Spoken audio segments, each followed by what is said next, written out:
On a surface level, Sinners is a film about vampires. Look a little closer, and it becomes a film about racism, slavery, colonialism, and assimilation. I don't think it's possible to fully understand Sinners without acknowledging these ideas. But while sitting with the film, I found myself returning to one question. Why does Coogler place music at the center of everything? When I first watched Sinners, when it came out, I knew music was key to understanding the film, but I couldn't quite explain why until I recently rewatched it. That's when I realized music doesn't simply accompany the story, it drives it. Music isn't just another theme in Sinners, it's the force that binds every major idea in the film together. It preserves culture, connects generations, creates community, and ultimately becomes the only thing capable of carrying what would otherwise be lost. The first thing Sinners leaves behind isn't a vampire, it's a broken guitar. Rather than beginning with the events that caused the tragedy, Coogler begins with the aftermath.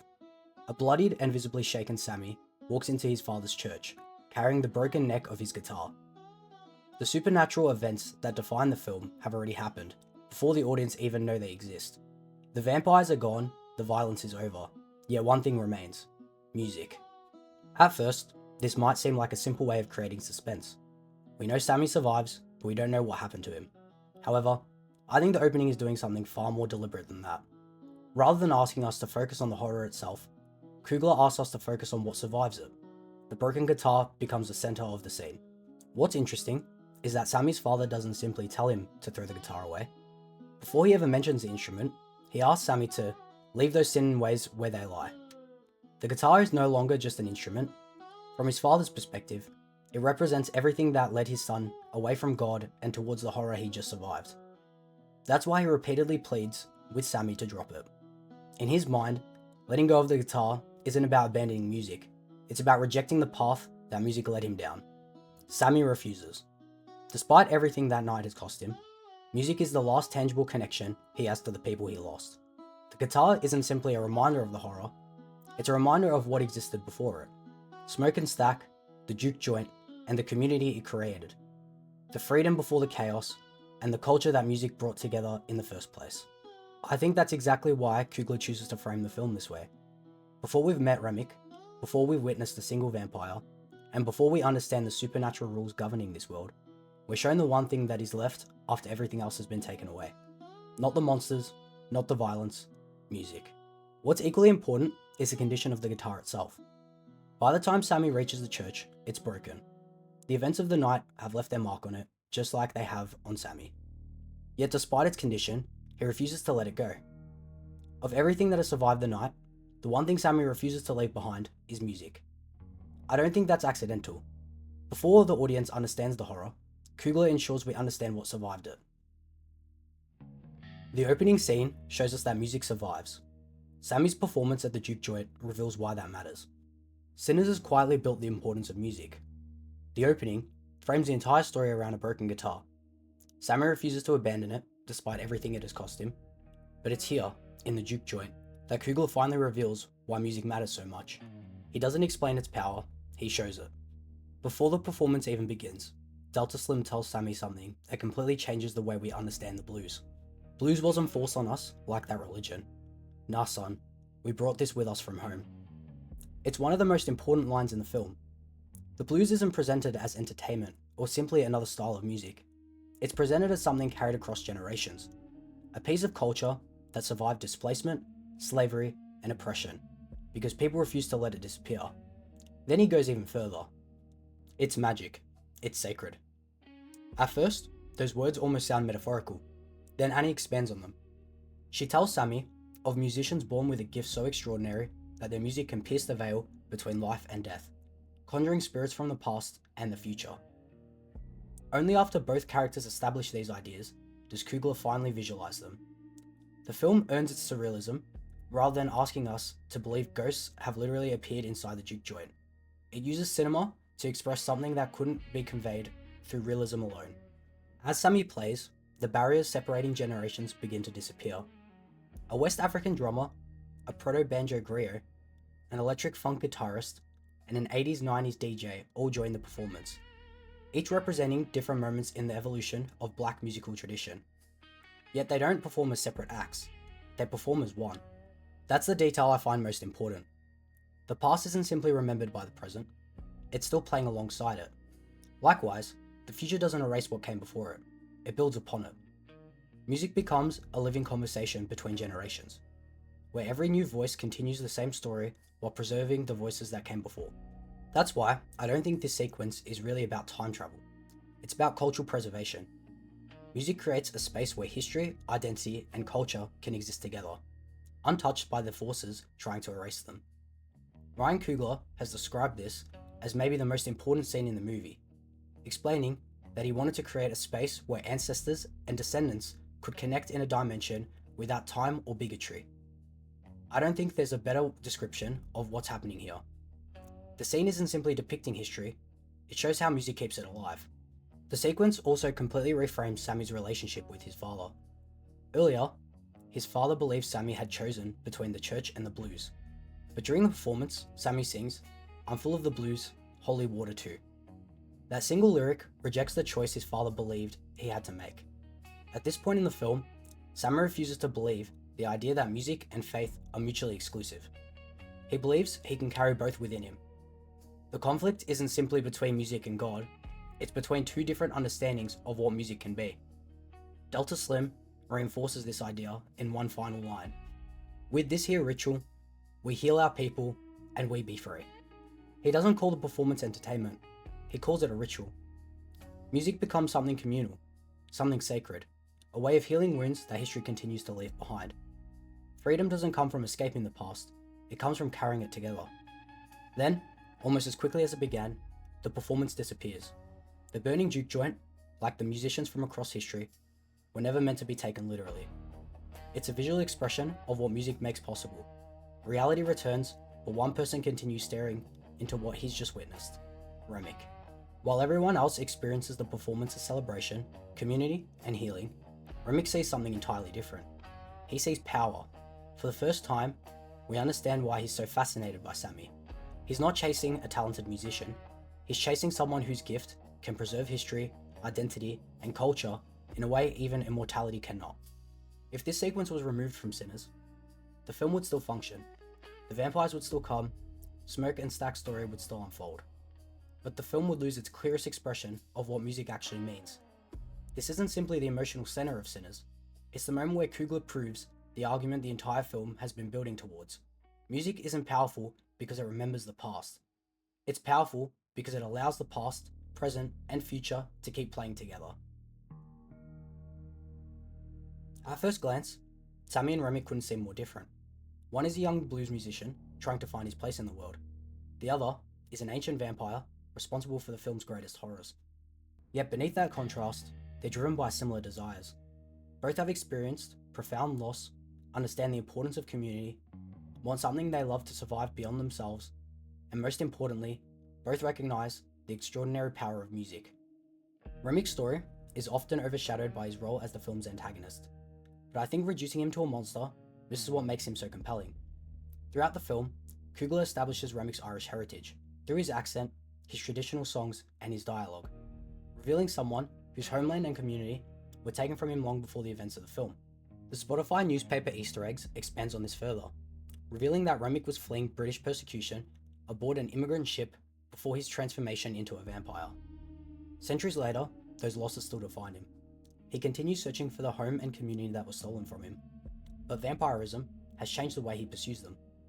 Whatever humanity once allowed him to grieve, empathize, or heal has long since disappeared. He still longs for community, but no longer understands what makes one real. That's where Sammy becomes so important. During the juke joint performance, Remick doesn't simply witness an incredible musician, he witnesses something he has spent centuries trying and failing to create.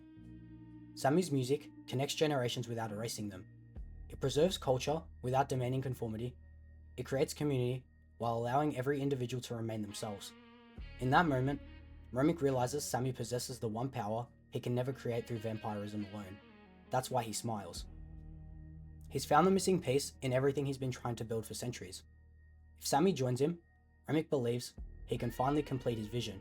In his mind, he isn't corrupting Sammy, he's saving him.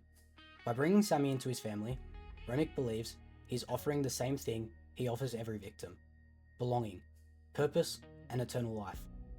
His tragedy is that he genuinely mistakes assimilation for salvation. This is where Sammy and Remik diverge. They both want culture to survive, but they completely disagree on how that should happen. Sammy preserves culture through creation. Every song he plays strengthens identity, carries history forward, and invites others to contribute to the same tradition. Remik attempts to preserve culture through assimilation.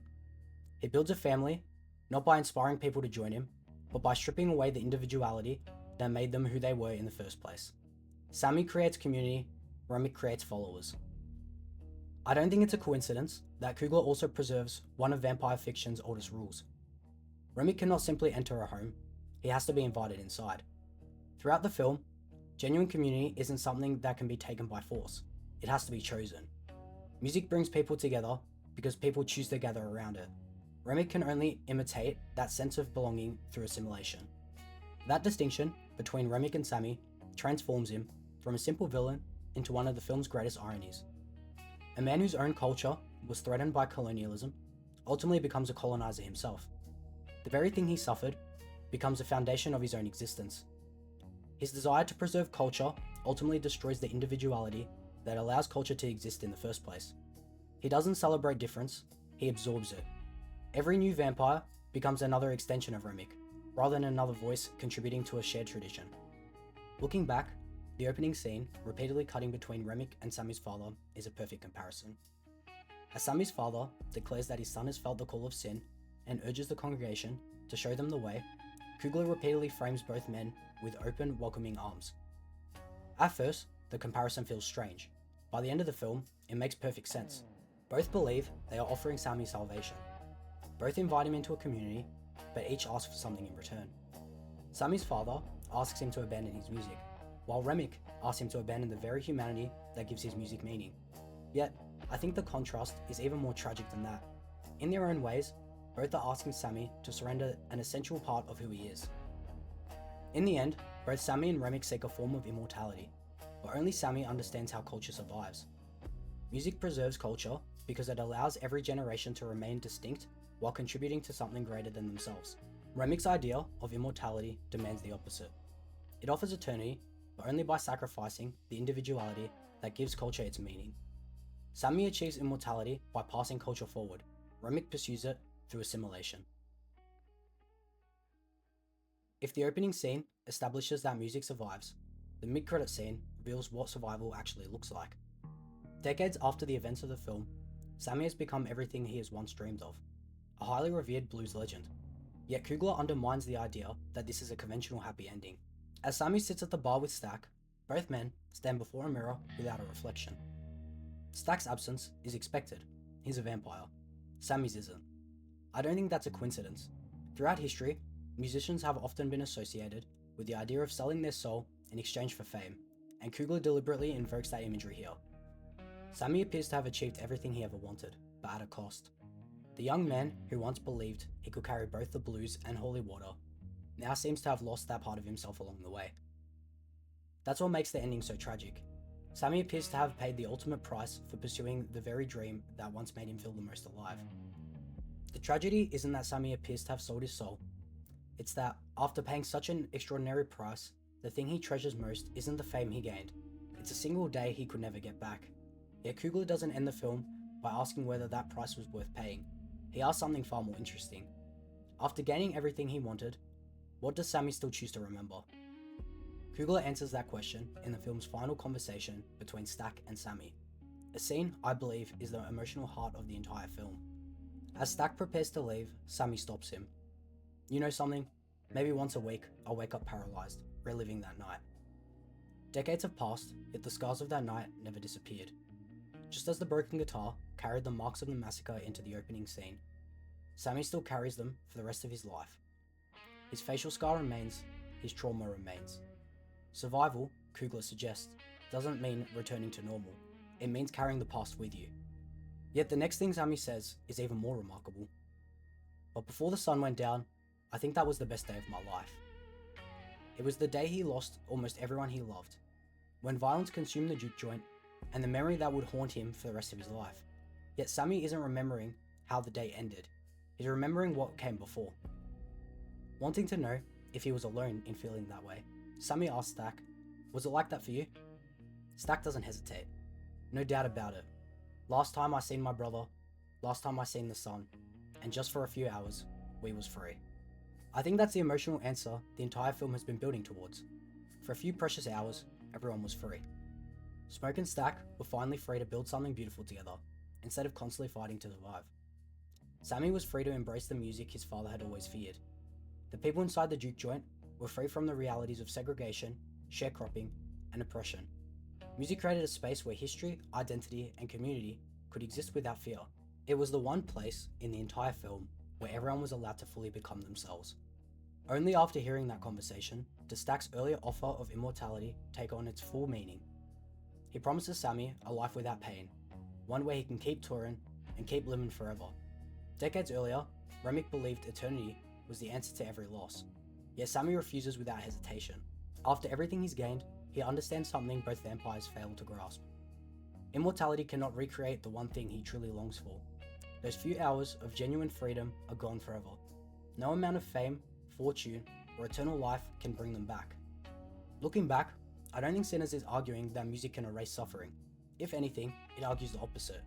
Music preserves everything: the joy, the trauma, the love, the loss, the freedom, the pain. That's why the guitar survives, broken. That's why Sammy survives, scarred. And that's why, decades later, he still chooses to remember the day that changed his life forever. Music doesn't simply preserve culture, it preserves the memory of the one moment when that culture was truly free. Remick spends centuries searching for immortality, believing it can be achieved by preserving bodies. Sammy discovers something far more enduring. Bodies die, communities disappear, buildings burn. But music carries memory across generations. That's why the first thing Coogler leaves behind isn't a vampire. It's a broken guitar. By the end of the film, we understand that the guitar was never just an instrument, it was always a promise. That even after violence, loss, and death, music would be the one thing capable of carrying everything else forward. In Sinners, immortality was never truly the vampires, it was the music.